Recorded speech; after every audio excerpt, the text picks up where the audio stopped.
Student, आज का हमारा टॉपिक है electric dipole. Electric dipole, di mean दो, दो पोल्स। यहाँ पर पोल किससे रिलेटेड है? इलेक्ट्रिक से। यानी हमारे पास दो चार्जेस हम कंसीडर करेंगे।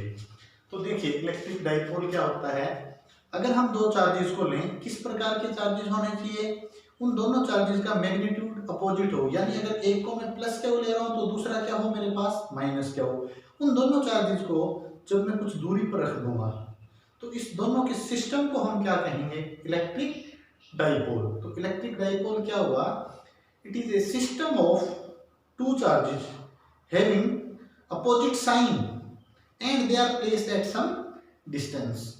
इस पेयर को, ये चार्ज का जो जोड़ा होगा जिसका साइन एक दूसरे से अपोजिट है बट मैग्नीट्यूड इक्वल है, वो क्या कहलाएगा? Electric dipole. तो देखिए यहाँ पर मैंने एक चार्ज को लिया है माइनस का क्या हो, और दूसरा चार्ज क्या लिया है मैंने? प्लस का क्या हो। इन दोनों को मैंने कुछ डिस्टेंस के ऊपर रख दिया, तो ये जो पूरा सिस्टम है मेरा क्या बन गया? Electric dipole. इलेक्ट्रिक डाइपोल के अंदर देखिए सेंटर से हम डिस्टेंस को मेजर करेंगे। तो सेंटर से इस चार्ज का डिस्टेंस भी मैंने ये लिया, इसका भी है, यानी दोनों के बीच का जो टोटल डिस्टेंस है वो कितना मेजर करेंगे हम? 2a। यहाँ पर इसको a हम इसलिए कंसीडर नहीं कर रहे कि जो रेफरेंस पॉइंट है वो हमने कहां से लिया है? सेंटर से लिया है। तो इसके अंदर दो और डेफिनेशन आपको पढ़ेंगे, एक्सियल लाइन और इक्वेटोरियल लाइन। एक्सियल लाइन क्या होती है? जो नेगेटिव और पॉजिटिव चार्ज थे उन चार्जेस को मिलाने से जो लाइन बनी वो क्या कहलाएगी? Axial line.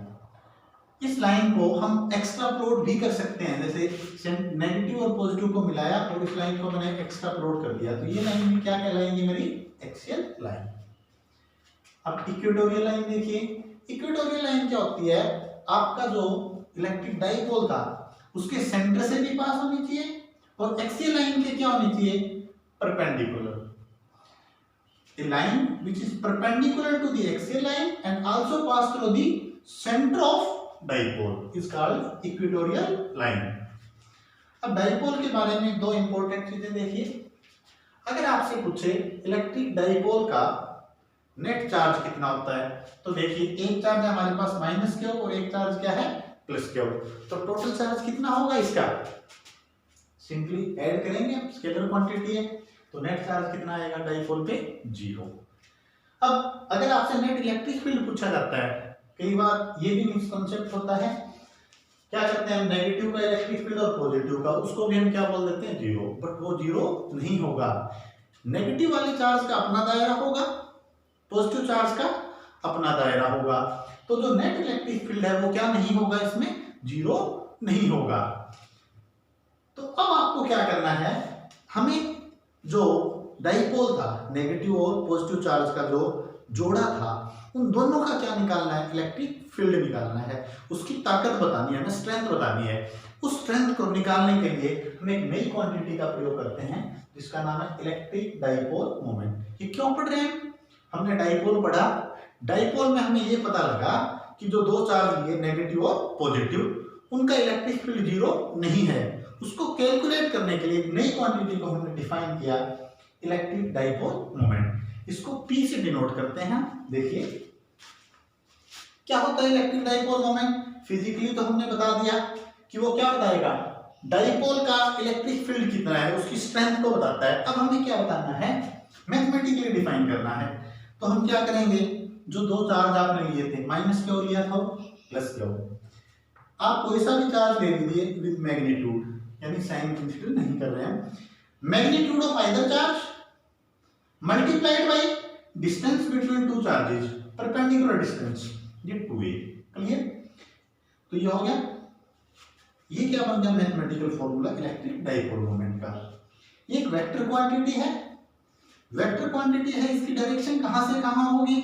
इसकी डायरेक्शन होती है नेगेटिव टू पॉजिटिव। तो ये हमने डायरेक्शन बता दी इलेक्ट्रिक डाइपोल मोमेंट की, ये डायरेक्शन होगी आपके पास फ्रॉम नेगेटिव टू पॉजिटिव। ऐसा यूनिट देखिए, क्यों क्या है? चार्ज किसमें मेजर करते हैं? कूलाम में। डिस्टेंस को मीटर में, तो कूलाम मीटर। इसको आपको ऐसे राइट नहीं करना है, m आगे लिखो c पीछे, क्योंकि ये फिजिक्स में m किसको डिनोट करता है? मिली को, और c किसके लिए स्टैंड करता है?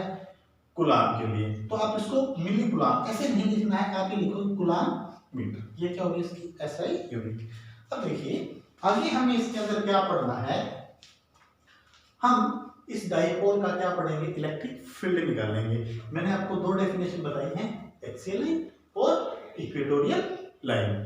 तो पहले हम इस डाइपोल का इलेक्ट्रिक फील्ड पढ़ेंगे एक्सियल लाइन के ऊपर, और दूसरा टॉपिक हम करेंगे इलेक्ट्रिक फील्ड निकालेंगे इक्वेटोरियल लाइन के ऊपर। तो अभी हम इलेक्ट्रिक डाइपोल पढ़ चुके थे, जैसा अभी पढ़ा है हमने इलेक्ट्रिक डाइपोल के कारण अब हमें एक्सियल लाइन के ऊपर इलेक्ट्रिक फील्ड निकालना है। तो electric field strength on axial line of dipole. Dipole देखिए हम ये डाइपोल का डायग्राम ड्रा किया था पीछे, नेगेटिव चार्ज पॉजिटिव चार्ज दोनों को अगर हम कुछ डिस्टेंस पर रख दें तो इस सिस्टम को हम क्या बोलते हैं, डाइपोल। ये 2a डिस्टेंस हमने इन दोनों के बीच का लिया है। एक्सियल लाइन हमने पढ़ी थी, एक्सियल लाइन क्या होती है, जो चार्जेस को मिलाने वाली लाइन है, अगर उसको मैं बढ़ा दूं दोनों तरफ तो लाइन क्या कहलाएगी, एक्सियल लाइन। तो मैंने इस लाइन को बढ़ा दिया, बढ़ा के इसका डायग्राम मैंने यहाँ प्लॉट किया है इलेक्ट्रिक डाइपोल का। ये देखिए नेगेटिव चार्ज पॉजिटिव चार्ज दोनों के बीच का डिस्टेंस 2a। एक्सियल लाइन के ऊपर हम इलेक्ट्रिक फील्ड निकालना चाह रहे हैं, तो हम पढ़ चुके हैं कि हमें जो रेफरेंस पॉइंट लेना है डाइपोल का वो सेंटर लेना है, सेंटर से डिस्टेंस मेजर करने हैं। तो मैंने मान लिया कि ये एक्सियल लाइन है, इसको डाइपोल को जो सेंटर को मिलाने वाली लाइन है ये एक्सियल लाइन, इसका पी पॉइंट मैंने चूज कर लिया, जिस पॉइंट के ऊपर मुझे इलेक्ट्रिक फील्ड की स्ट्रेंथ निकालनी है, यानी इस चार्ज का और इस चार्ज का फील्ड निकालना है। तो ये पी पॉइंट हम पढ़ चुके हैं, जिस पॉइंट के ऊपर इलेक्ट्रिक फील्ड निकालना होता है वहां पर हम क्या यूज कर लेते हैं, टेस्ट चार्ज। तो सबसे पहले तो इलेक्ट्रिक फील्ड की डायरेक्शन देखिए, अगर मैं पॉजिटिव चार्ज के कारण निकालना चाहूँ तो क्या तरीका था, इसको हमने होल्ड कर लिया, इसको पकड़ लिया हमने, ये भी पॉजिटिव ये भी पॉजिटिव, ये जब पकड़ रखा है तो ये इस पर फोर्स लगाएगा, तो पॉजिटिव चार्ज का जो इलेक्ट्रिक फील्ड है वो इस तरफ दौड़ेगा, ये डायरेक्शन आ गई। अब नेगेटिव के कारण, अब आप नेगेटिव को होल्ड कर लीजिए, यहां देखना है आपको, इसको मैंने अगर पकड़ लिया तो ये पॉजिटिव चार्ज है, ये क्या नेगेटिव, ये इसकी तरफ दौड़ेगा, तो ये इलेक्ट्रिक फील्ड आ गया due to negative charge. Clear, ये इलेक्ट्रिक फील्ड का मैग्नीट्यूड निकालते हैं।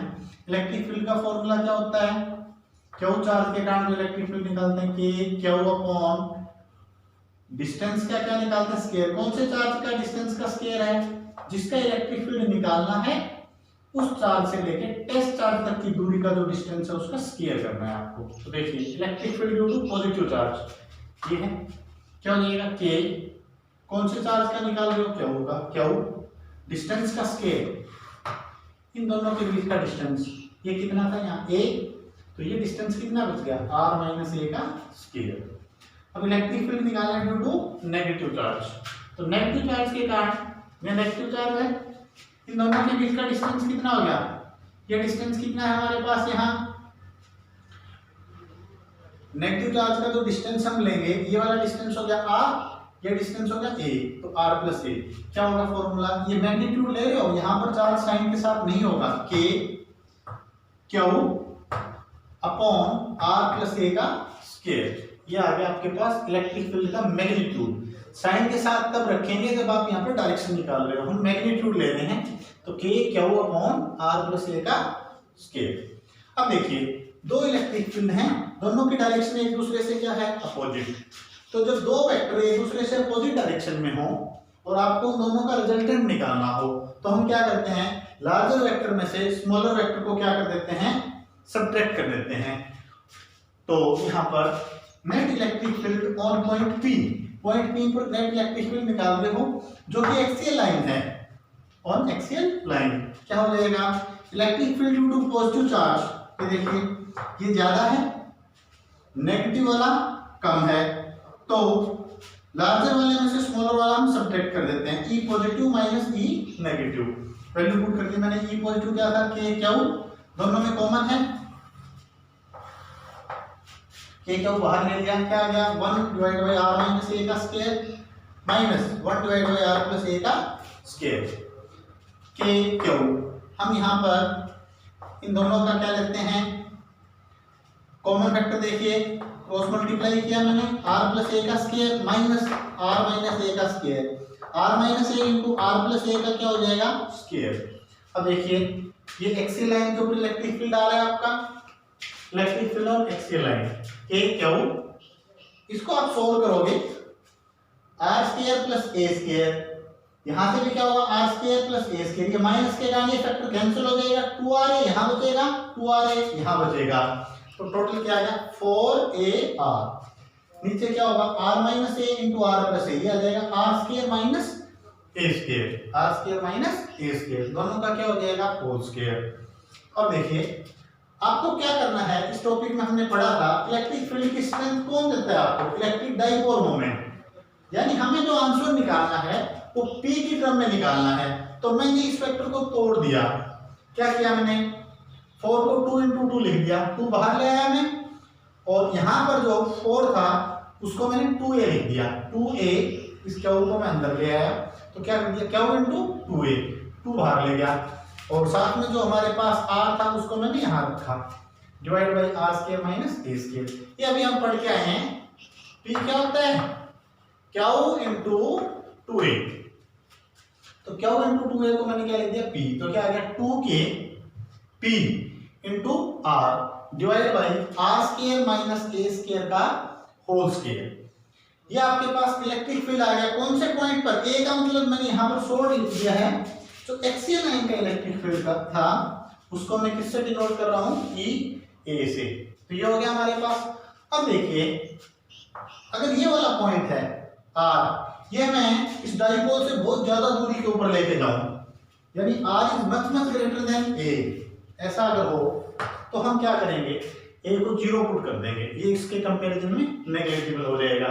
तो यहाँ पर क्या हो गया देखिए 2kpr डिवाइड बाई r की पावर कितनी होगी 4, इसको 0 पुट करने के बाद, तो ये इक्वेशन क्या बन जाएगी आपके पास, अगर ऐसा लेता हूं मैं electric field due to short dipole, इसको शॉर्ट कहेंगे, डाइपोल तो शॉर्ट हो गया ना इसके कंपैरिजन में, तो क्या हो जाएगा 2kpr, ये 0 है, ये क्या है r की पावर 4, तो यहां पर क्या बचेगा r का cube, electric field due to short dipole, due to short dipole inversely proportional to cube of the distance, distance कौन सा है from the centre of dipole to that point where we are calculating the electric field. अब देखिए यहाँ पर net electric field की direction क्या आई, एक्सियल लाइन के ऊपर जो आपने इलेक्ट्रिक फील्ड निकाला, ये इंपॉर्टेंट क्वेश्चन है, इसका क्या करना है, देखो पॉजिटिव वाला बड़ा था, किससे बड़ा था नेगेटिव वाले से, तो जो रिजल्टेंट है उसकी डायरेक्शन किसकी तरफ होगी, जब दो वेक्टर अपोजिट डायरेक्शन में है तो बड़े वाले की तरफ, तो बड़े वाले की तरफ ये देखिए ये नेट इलेक्ट्रिक फील्ड इधर जाएगा आपका, जो आप एक्सियल लाइन पे इलेक्ट्रिक फील्ड निकाल रहे हो वो इस तरफ हो गया। इलेक्ट्रिक डाइपोल मोमेंट की डायरेक्शन कहाँ थी, आपको बताया है इलेक्ट्रिक डाइपोल मोमेंट की डायरेक्शन क्या होती है नेगेटिव टू पॉजिटिव, तो ये P था। एक्सियल लाइन का इलेक्ट्रिक फील्ड भी उसी डायरेक्शन में है, तो हम कहेंगे electric field on the axial line and electric dipole moment are parallel to each other, यानी दोनों एक दूसरे के क्या होंगे पैरेलल, इन दोनों के बीच का एंगल कितना होगा 0 डिग्री। क्लियर, ये हमारा टॉपिक था electric field on axial line of electric dipole.